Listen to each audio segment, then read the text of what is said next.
Kisah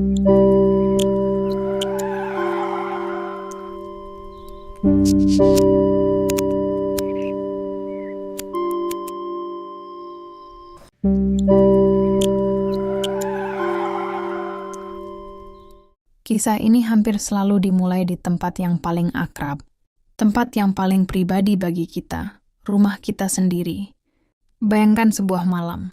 Anda berjalan ke dapur untuk mengambil segelas air. Lampu menyala. Dan tiba-tiba, sesuatu bergerak cepat di lantai. Bayangan coklat, licin, lalu lenyap ke celah bawah lemari. Anda mungkin tak melihat wujudnya jelas, tapi Anda tahu betul siapa dia.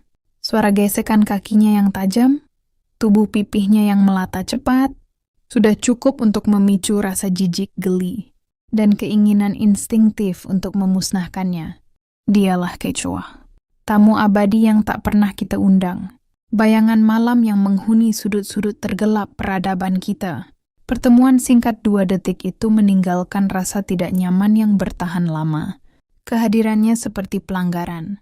Meruntuhkan ilusi bahwa kita sepenuhnya mengendalikan ruang hidup kita, dari lorong kereta bawah tanah di New York hingga dapur kecil di Jakarta, dari rumah mewah di Eropa hingga gubuk sederhana di Afrika. Reputasi kecoa sama. Simbol kotoran, pembusukan, dan penyakit. Kebencian terhadap kecoa bersifat universal, melampaui budaya, bahasa, bahkan agama. Mereka selalu dianggap hama, perusak, penyusup, tapi sekaligus penyintas paling tangguh di muka bumi. Secara ilmiah, kebencian ini ada alasannya. Kecoa memang bukan penyebar aktif penyakit seperti nyamuk, tapi mereka adalah vektor mekanis yang luar biasa efisien. Tubuh mereka berminyak, penuh rambut-rambut halus mikroskopis. Setiap kali merayap melintasi sampah, kotoran, atau bangkai, mereka mengumpulkan bakteri, virus, dan spora jamur, lalu membawanya ke meja makan kita, ke dalam lemari dapur, bahkan ke sikat gigi kita.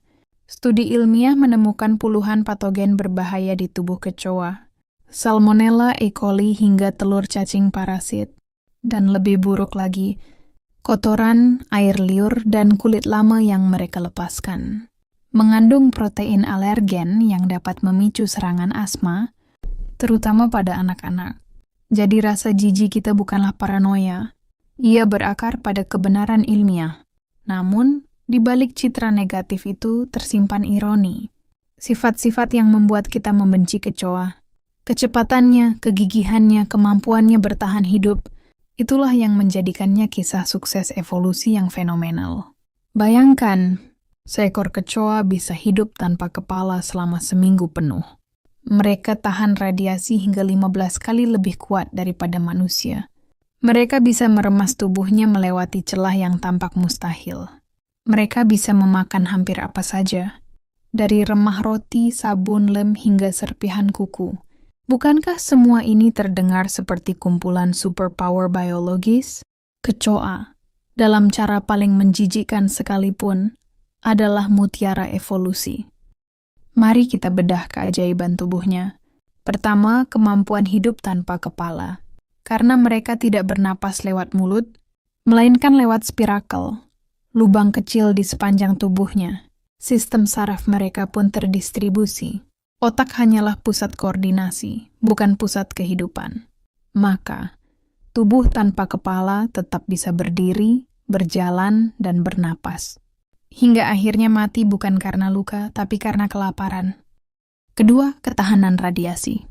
Saat manusia hancur oleh bom atom, kecoa bisa bertahan. Sebab sel mereka membelah lebih lambat. Sehingga radiasi lebih jarang mengenai momen rentan dalam siklus hidup sel. Ketiga, keajaiban eksoskeleton. Kerangka luar mereka kaku tapi fleksibel. Mampu menahan tekanan 900 kali berat tubuhnya. Mereka bisa meremas diri ke celah 1/4 ukuran tubuh dan tetap berlari cepat bahkan saat tubuhnya gepeng. Keempat, kecepatan. Seekor kecoa bisa melaju hingga 50 kali panjang tubuhnya per detik. Setara dengan manusia berlari 330 km per jam.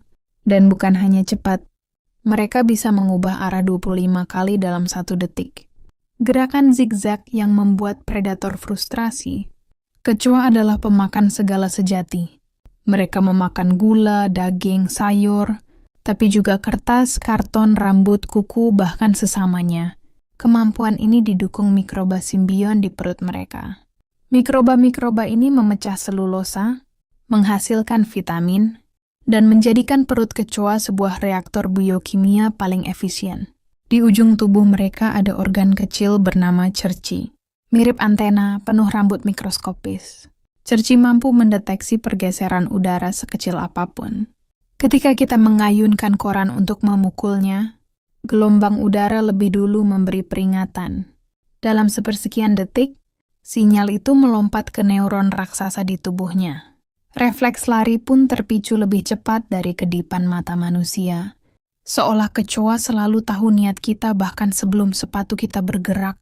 Untuk benar-benar memahami kecoa, kita harus melihat jauh ke masa lalu.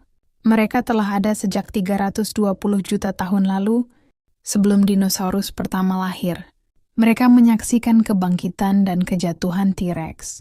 Mereka selamat dari The Great Dying yang memusnahkan 96% makhluk laut.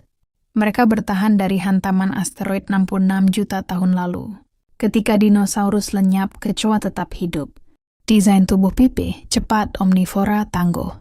Itulah formula yang membuat mereka abadi. Fosil hidup yang tak banyak berubah selama ratusan juta tahun. Dan ternyata, kecoa bukan hanya penyintas soliter. Mereka punya sisi sosial yang tak terduga. Penelitian modern menunjukkan, kecoa bisa membuat keputusan kolektif. Dengan feromon dalam kotoran mereka saling memberi sinyal. Tempat ini aman. Maka satu persatu mereka berkumpul, bernegosiasi hingga mencapai konsensus. Tidak ada pemimpin, tidak ada kata-kata. Hanya sinyal kimia sederhana yang membentuk kecerdasan kolektif.